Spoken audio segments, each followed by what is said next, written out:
bicara tentang menjadi seorang murid. 1 bulan ke depan kita akan belajar tentang ini, menjadi seorang murid. Kenapa ini penting? 1 bulan ini kita mau belajar, karena Alkitab itu membedakan orang percaya dan murid. Next slide, ini penting. Nah, masalahnya adalah ada begitu banyak orang berpikir bahwa dia murid, padahal jangan-jangan dia cuma sekedar percaya. Karena Yesus membedakan loh orang percaya dan murid. Saya berdoa di Home Makassar semua kita, kalau Tuhan cuma percayakan 10-10-nya murid, katakan amin. Saya tidak terlalu tertarik untuk mengumpulkan lebih banyak orang. Saya jauh lebih tertarik untuk membentuk setiap murid. Saya gak berdoa supaya ruangan ini dipenuhi dengan 100-200 orang. Itu kerinduan kita semua. Tetapi betapa berbahayanya dan betapa tidak bertanggung jawabnya kita kalau kita mengumpulkan orang tapi tidak membawa mereka menjadi murid. Jadi saya bersyukur dengan berapa banyak pun orang yang Tuhan percayakan di Home. Leaders, lihat setiap pribadi sebagai orang, bukan angka. Jangan kau cuma semangat kalau kau lihat 100 orang. Semua orang di depanmu itu orang, bukan angka. Jadi menurut saya, Tuhan mau kita jadi murid. Semua kita di tempat ini, Tuhan mau bawa jadi murid. Nah, bagaimana Yesus membedakan orang percaya dan murid? Mari kita lihat. Yohanes 8:30-32, Yesus mengajar di depan begitu banyak orang. Saya sudah jelaskan ini di doa pengurapan kemarin. Kalau teman-teman tidak hadir doa pengurapan, saya dorong bulan depan harus hadir. Doa pengurapan itu malam impartasi. Saya bagi visi untuk sebulan, saya bagi pengurapan buat saudara, Bapak Gembala, Ibu Gembala mengurapi saudara. Tapi kalau saudara tidak hadir, saudara bisa nonton di YouTube. Sederhananya, setelah Yesus mengajar depan begitu banyak orang, Alkitab catat begini, perhatikan. Setelah Yesus mengatakan semua itu, banyak orang percaya kepadanya. Setelah Yesus mengajar, orang-orang jadi percaya. Kata percaya dalam terjemahan aslinya itu menggunakan kata ini, terkagum, terpukau, terheran-heran dengan apa yang Yesus ajar. Jadi pada saat itu banyak orang yang kemudian mulai tertarik dengan apa yang Yesus katakan. Tetapi setelah mereka percaya kepada Yesus, apa kata ayat 31? Maka katanya kepada orang Yahudi yang percaya pada Yesus itu, jikalau kamu tetap dalam firman-Ku, kamu benar-benar adalah murid-Ku. Lihat ya, ketika Yesus mengajar, banyak orang yang percaya kepadanya. Tapi Yesus tidak puas hanya sekedar buat orang percaya. Yesus menawari mereka yang sudah percaya itu satu langkah step lebih maju dari sekedar percaya. Apa itu? Menjadi murid. Jadi tahu nggak, hari ini banyak orang yang percaya. Tapi untuk semua orang yang percaya itu, Tuhan tantang mereka bukan cuma sekedar percaya. Tuhan undang mereka untuk satu langkah lebih maju. Apa itu? Menjadi murid. Maka kata Yesus, kalau kamu tetap dalam firman-Ku, kamu benar-benar adalah murid-Ku. Dan kamu akan mengetahui kebenaran, dan kebenaran akan memerdekakan kamu. Kita akan belajar apa bedanya. Saya sudah ajarkan kemarin di doa pengurapan, bedanya orang percaya dan murid. Orang percaya itu mengagumi Yesus karena perbuatannya, tapi murid mengambil komitmen untuk lebih jauh. Contoh sederhana begini. Kalau sekedar percaya, sangat mudah untuk kita berkata bahwa dia memang Tuhan. Teman-teman, ini kan baru ada sirkus di Sumarekon. Tahu sirkus? Yang orang tak gantung-gantung itu? Nah, kalau orang main sirkus, di depan semua penonton dia akan bilang begini, percayakah kamu kalau saya bisa berjalan di atas tali? Semua kita yang nonton pasti bilang, percaya. Dia ulang lagi, percayakah kamu saya bisa berjalan di atas tali? Pasti kita bilang, percaya. Tapi kalau dia ubah pertanyaannya, sekarang siapa yang mau ikut sama saya? Nah, kita mulai terdiam terus kita bilang begini, tadi kau yang paling teriak bicara, paling keras bicara, kau yang naik situ. Kau juga bilang tadi percaya. Lu bahaya kayaknya kuliah. Lihat perbedaannya, sekedar percaya dan mempercayakan diri. Itu dua hal yang beda. Nah, Yesus bukan hanya membuat kita sekedar percaya. Dia mau kita mempercayakan diri kita menjadi seorang murid. Nah, itu sebabnya 1 bulan ke depan kita akan belajar tentang menjadi seorang murid. Karena, next slide, tujuan akhir kehidupan Kristen bukan tentang sekedar tahu siapa Yesus, bukan cuma sekedar percaya pada Yesus, tapi ini dia, menjadi murid Kristus. Saya mau bagi satu buku, semua khotbah saya sepanjang bulan ke depan diambil next slide dari buku ini. Not a Fan, karya Kyle Idleman. Saya takut salah sebut tapi itu sudah. Ya, ada banyak prinsip tentang perbedaan murid dan sekedar orang percaya. Bahkan Kyle menyebut orang percaya yang bukan murid itu sebagai penggemar, sebagai fans. Tahu fans? Pengagum. Banyak orang mengagumi Yesus karena perbuatannya, karena kesembuhannya, karena mujizatnya.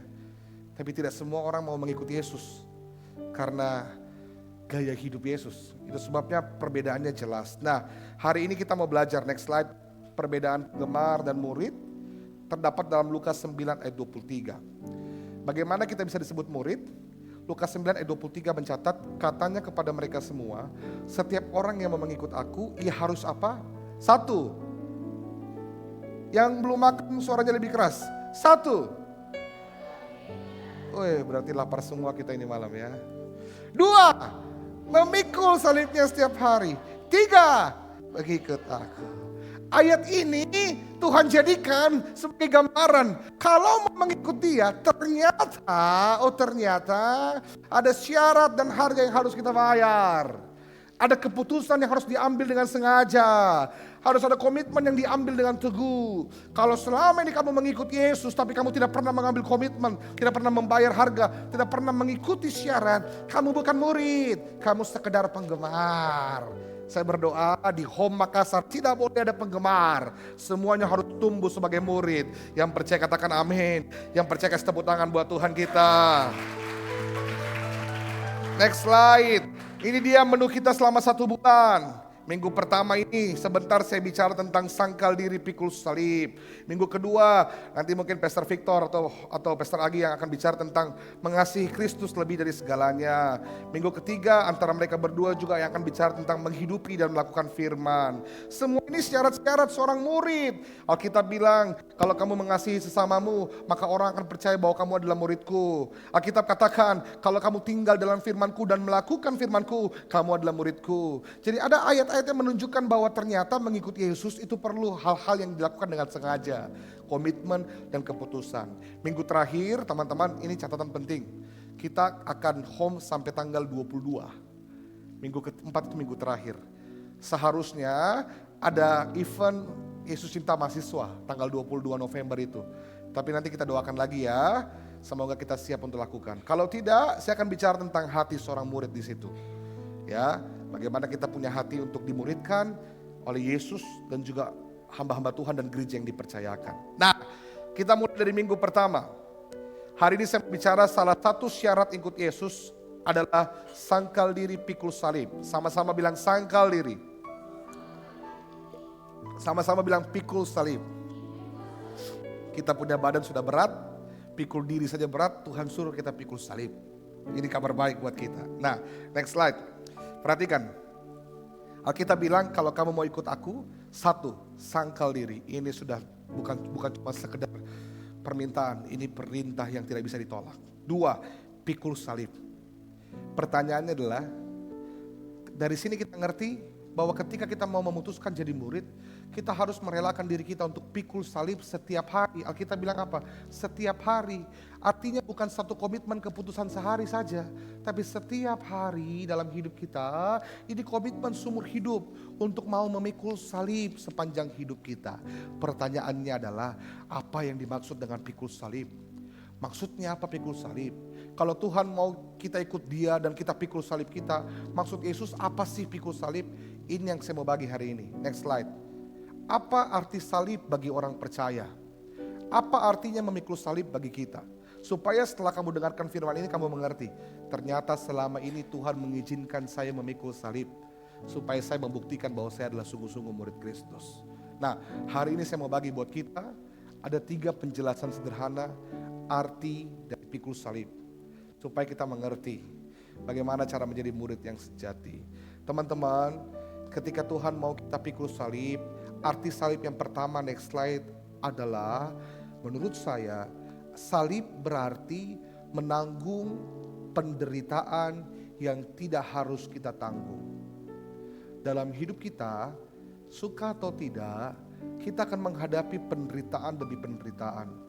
Masalah demi masalah, pergumulan demi pergumulan, tantangan demi tantangan, rintangan demi rintangan, beban demi beban, kesulitan demi kesulitan. dalam segala hidup kita, kita pasti akan mengalami hal-hal yang tidak menyenangkan. Tapi kita perlu mengerti bahwa ternyata pikul salib itu juga bicara tentang penderitaan.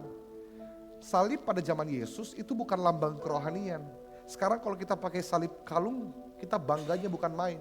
Ada yang pakai di telinga, di kalung, anting-anting. Ada yang pakai baju salib besar-besar. Ada yang tato salib, banyak-banyak. Kenapa? Bangga katanya pengikut Yesus. Tapi waktu itu salib bukan lambang kebanggaan. Salib itu lambang penghinaan. Karena hanya orang-orang yang berlaku jahat luar biasa yang akan dihukum dengan cara salib. Yesus mengambil salib buat kita untuk menebus kita. Supaya sehingga dia di atas kayu salib, apa yang dihina oleh dunia menjadi kemuliaan bagi Allah.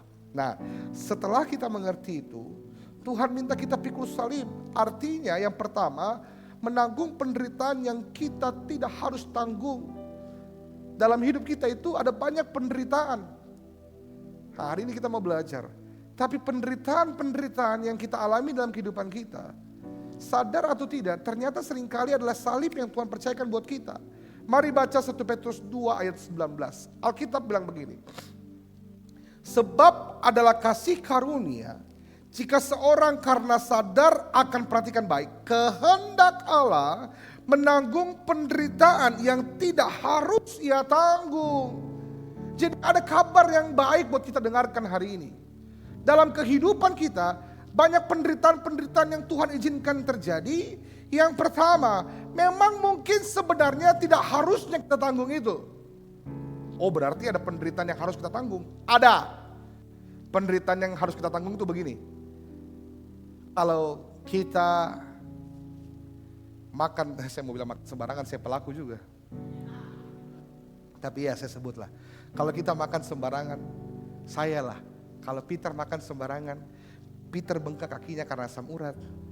Itu bukan penderitaan karena kehendak Tuhan. Itu penderitaan karena Peter punya kesalahan.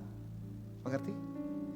Kalau ada orang dipukuli di tengah begitu banyak, bukan karena nama Yesus, tapi karena mencuri, itu bukan penderitaan karena kehendak Tuhan. Itu penderitaan karena kesalahan.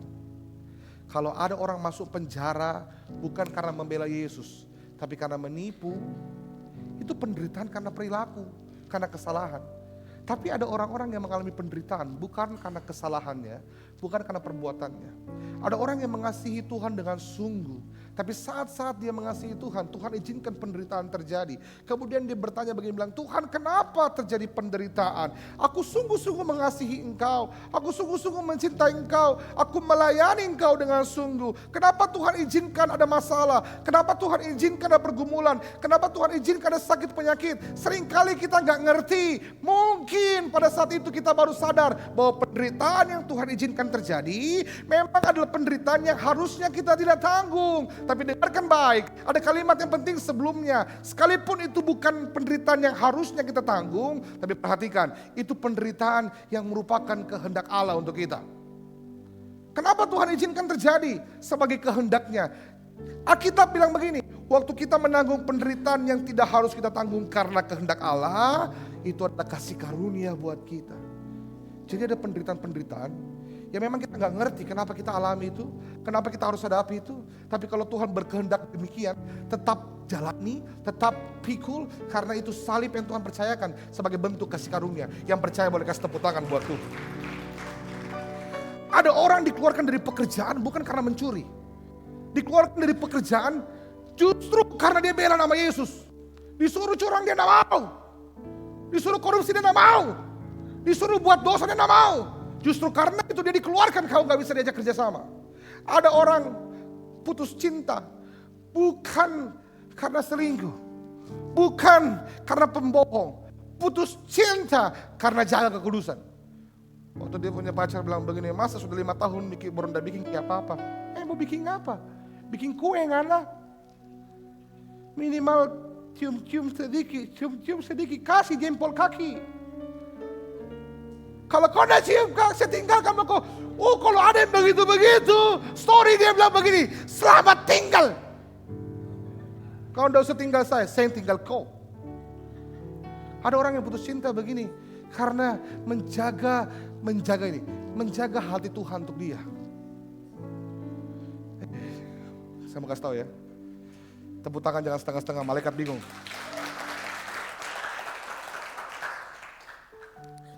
Kalau pasanganmu tidak menghormati Tuhanmu, dia tidak akan menghormati kamu. Saya ulang sekali lagi. Kalau pasanganmu tidak menghormati Tuhanmu, dia tidak akan pernah menghormati kamu. Kalau kamu anak Tuhan, pastikan kamu cari orang yang pandai menghargai anak Tuhan. Karena kalau dia gagal menghargai Tuhannya, gak mungkin dia akan hargai anaknya. Kalau ada orang yang mau memes sembarang sama kamu, yang rupa setan dia punya tangan itu. Dia punya otak kotor sekali itu. Untuk apa kau korbankan kau punya hidup yang berharga untuk dia yang begitu murah? Tinggal jual dia. Kau pikir Tuhan tidak punya stok yang lain? Oh kalau Tuhan punya stok, dia kasih yang premium punya. Saya nggak ada lawan kalau kata Yandri.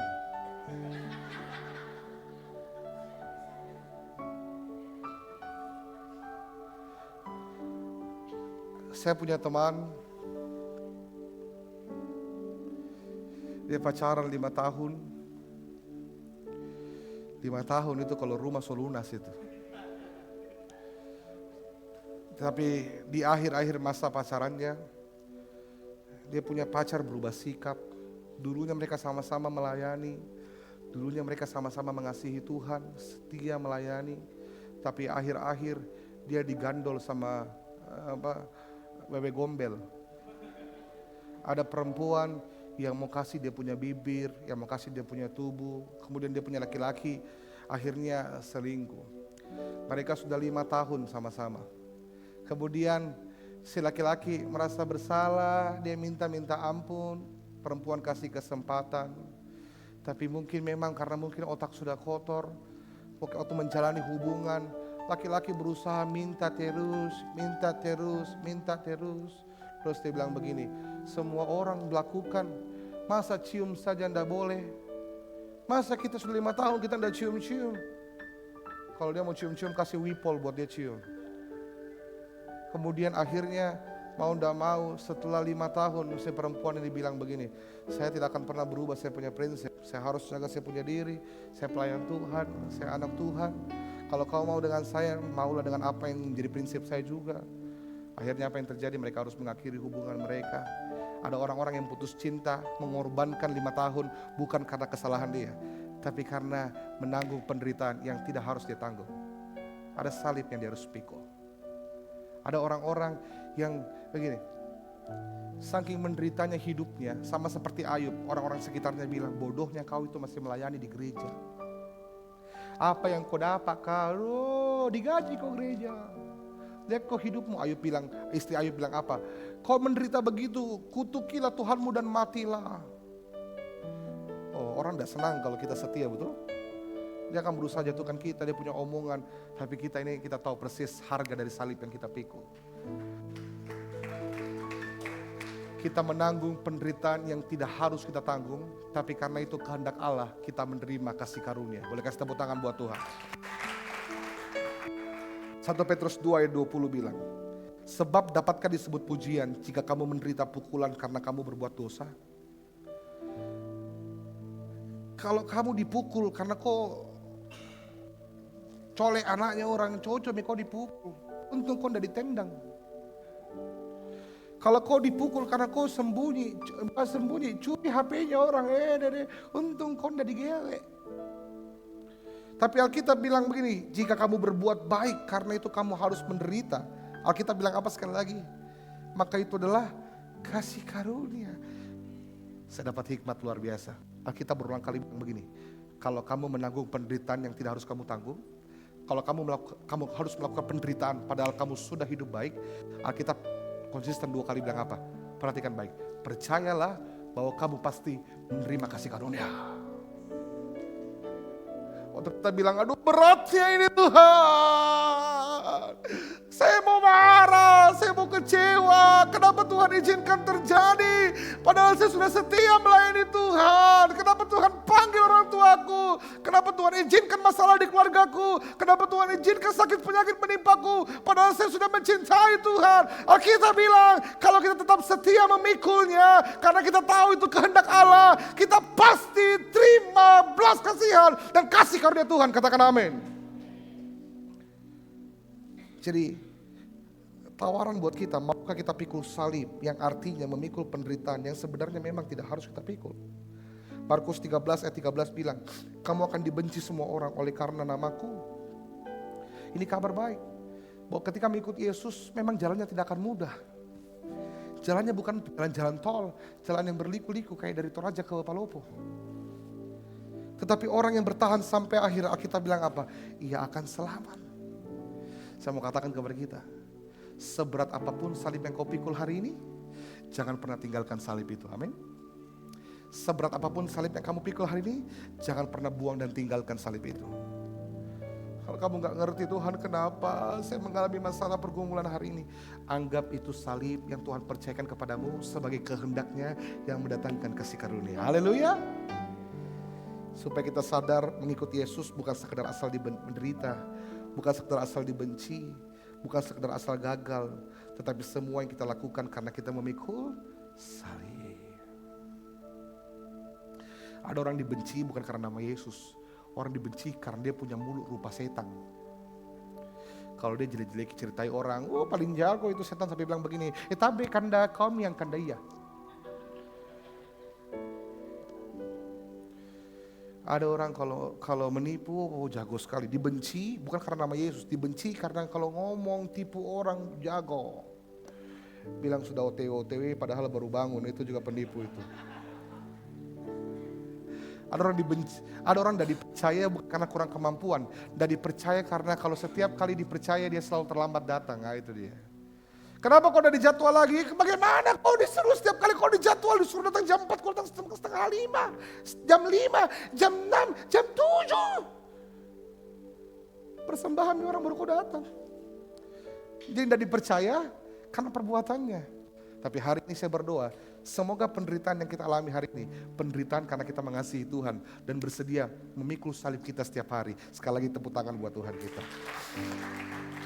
Pikul salib yang kedua artinya kerelaan untuk mati bersama dengan Yesus. 1, menanggung penderitaan yang tidak harus kita tanggung. 2, kerelaan untuk mati bersama dengan Yesus. Alkitab bilang begini, salib itu bukan bicara tentang salib itu bicara tentang kehendak Tuhan, bukan kehendak kita. Ingat, sangkal diri, pikul salib. Sangkal diri artinya mati untuk diri sendiri, mati untuk kehendak pribadi, mati untuk ego, belajar untuk hidup dari kehendak Tuhan. Tahukah kamu bahwa Yesus itu putra Allah. Tapi dalam hidupnya Tuhan izinkan ada doa yang tidak dijawab Tuhan. Sebelum dia sampai di atas kayu salib, dia bilang begini, Tuhan kalau boleh, ini naknya bicara kalau boleh jinak Tuhan jangan kau tersinggung. Lalukanlah cawan ini daripadaku, itu doa Yesus. Tapi untuk doa yang satu itu, satu-satunya doa yang Tuhan tidak jawab. Tuhan izinkan Yesus tetap memikul cawan itu. Itu artinya apa? Dalam kehidupan kita, Yesus tahu persis, bukan kehendakku yang terjadi, tapi kehendakmu. Tahukah kamu, waktu kamu letakkan kehendakmu, kamu sedang pikul salib Yesus. Waktu kamu sedang mengorbankan kehendakmu, kamu sedang pikul salib Yesus. Kadang dalam hidup kita harusnya begini, harusnya begitu, harusnya saya masuk di kampus ini, harusnya saya kerja di sini, harusnya Tuhan kenapa kau tidak peduli sama keinginanku? Tuhan bilang begini, saya jauh lebih peduli dengan kehendakku. Karena kehendak kita belum tentu membawa kita ke tempat yang lebih baik dari kehendak Tuhan. Percayalah, amin. Saya ulang sekali lagi, kehendakmu belum tentu membawa kamu ke tempat yang jauh lebih baik dari kehendak Tuhan. Jadi jangan sampai kamu kehilangan kehendak Tuhan hanya karena mempertahankan kehendakmu. Belajar untuk korbankan kehendakmu supaya kamu dapat memenuhi kehendak Tuhan. Tuh Yesus berdoa, lalukanlah cawan ini daripadaku. Next slide. Kenapa Yesus berdoa demikian? Bukan karena Yesus tidak mau menderita. Tapi Yesus tahu persis penderitaan sejati adalah keterpisahan dengan Allah. Lukas 22 ayat 44 mencatat, waktu Yesus berdoa, ia sangat ketakutan. Makin berseru-seru dia berdoa, bersungguh-sungguh dia berdoa. Peluhnya menjadi seperti titik-titik darah yang bertetesan ke tanah. Tahu nggak apa yang lebih menyedihkan dari orang yang menderita? Ini saya mau kasih tahu. Satu hal yang mungkin lebih atau sama menyedihkannya dengan orang yang sedang menderita adalah begini.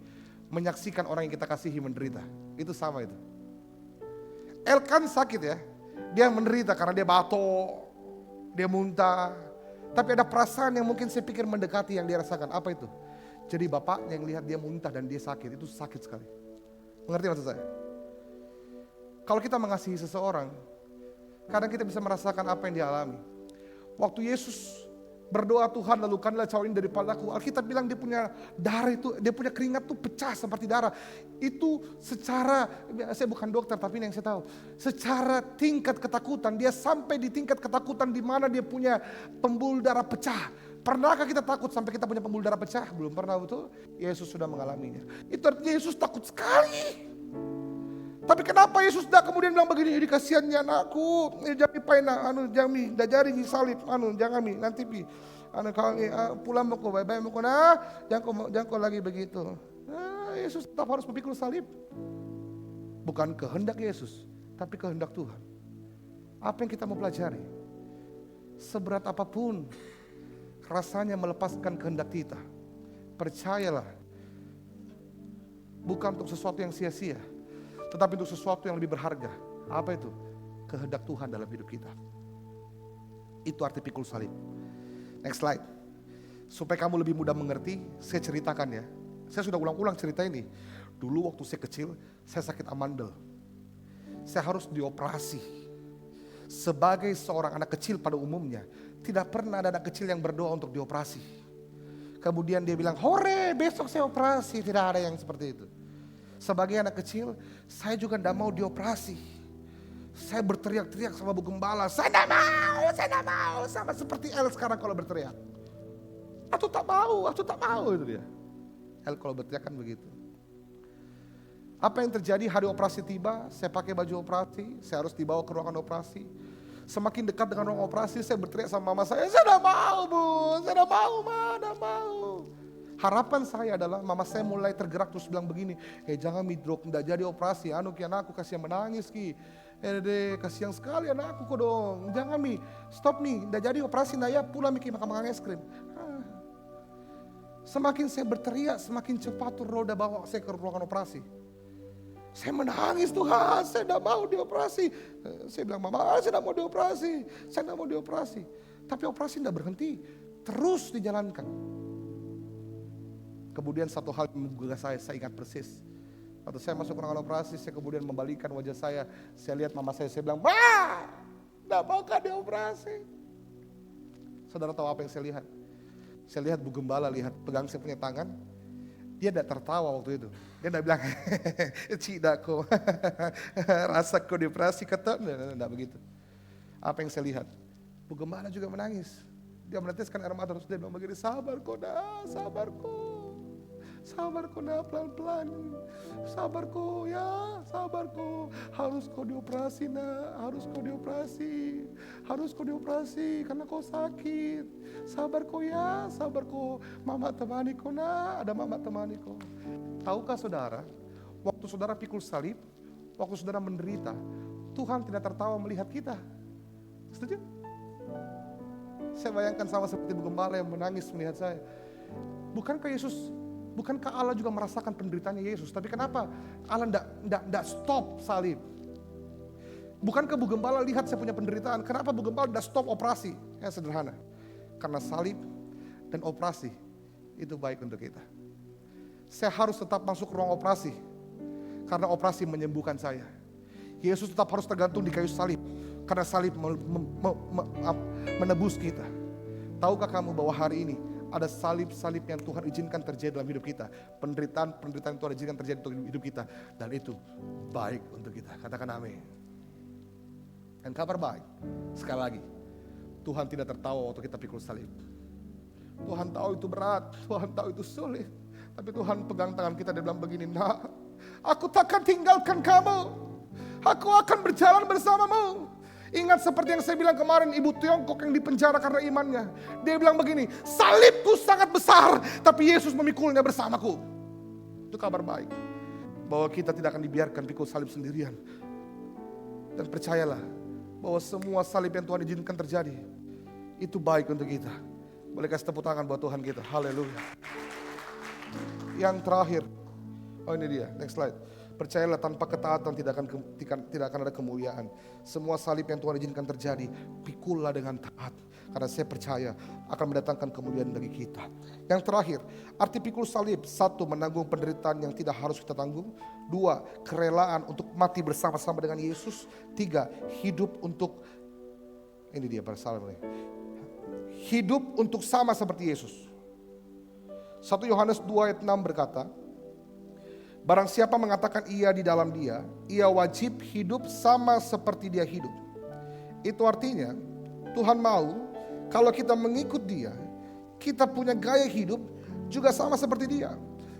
Karakter kita, sikap kita, pikiran kita, kehendak kita, itu harus semakin hari semakin seperti Yesus. Itu arti pikul salib. Yaitu merasakan penderitaan yang Yesus rasakan. Sehingga semakin kita pikul salib, semakin menjadi serupa dengan dia juga kita. Dalam hidup kita, next slide, ini yang saya pelajari. Ada begitu banyak orang yang berkata mau jadi seperti Yesus, tapi ogah hidup dengan cara Yesus. Orang bilang, "Ku mau sepertimu, Yesus." Tapi Alkitab katakan begini, waktu Yesus ditampar pipi kanan, dia kasih pipi kiri. Kita, kalau ditampar pipi kanan, kita kasih tendang kiri. Enak aja pipi kiri. Kalau tidak mati kok tidak selesai. Kita tidak mau seperti Yesus, betul. Yesus bilang begini, waktu dia dicaci, dimaki, dia tidak membalas. Alkitab yang bilang, kita waktu kita dicaci belum sampai maki, sudah tangkal lehernya orang. Kita bilang kita mau jadi seperti Yesus, tapi kita tidak mau hidup dengan cara Yesus. Hari ini salib mengajarkan kita, next slide. Jangan-jangan Yesus menderita bukan hanya supaya kita tidak menderita. Tapi Yesus menderita supaya ketika kita diizinkan menderita, kita bisa menderita seperti dia menderita. Dalam masalahmu, dalam pergumulanmu, Tuhan izinkan kamu punya kesempatan untuk merespon seperti Tuhan merespons. Sadarkah kamu bahwa salib begitu penting buat kita? Salib itu menjadi jembatan untuk kita sampai pada karakter Tuhan, pada hati Tuhan, pada sifat Tuhan, pada kehendak Tuhan dalam kehidupan kita. Jangan pernah buang salibmu. Jangan pernah tinggalkan salibmu. Jangan pernah lepaskan salibmu. Itu yang akan membawa engkau sampai pada Kristus. Kasih tepuk tangan buat Tuhan kita. Saya undang kita bangkit berdiri. Saya undang WL Singer maju ke depan. 3 arti pikul salib yang saya bagi hari ini. Next slide. Arti salib. 1, menanggung penderitaan yang tidak harus kita tanggung. 2, salib artinya kerelaan untuk mati bersama dengan Yesus. Bukan mati secara jasmani, tapi mati secara kehendak. Kehendak kita mati, kehendak Yesus dinyatakan. Yang ketiga, hidup untuk sama seperti Yesus. Karakter, sifat, perilaku kita harusnya semakin hari, semakin kita pikul salib, semakin kita menanggung penderitaan, semakin kita mengikuti Yesus, semakin membawa kita seperti Dia. Ayat terakhir untuk kita. Roma 8, ayat 18. Sebab aku yakin bahwa penderitaan zaman sekarang tidak dapat dibandingkan dengan kemuliaan yang akan dinyatakan kepada kita. Katakan amin. Semua salib pasti membawa kita pada kemuliaan. Kamu tidak akan bisa bayangkan kemuliaan sebesar apa yang Tuhan berikan di balik salib yang kamu pikul hari ini. Jadi tugas kita di depan Allah, di depan Tuhan hari ini dengan penuh iman kita katakan kepada Tuhan, sekali Yesus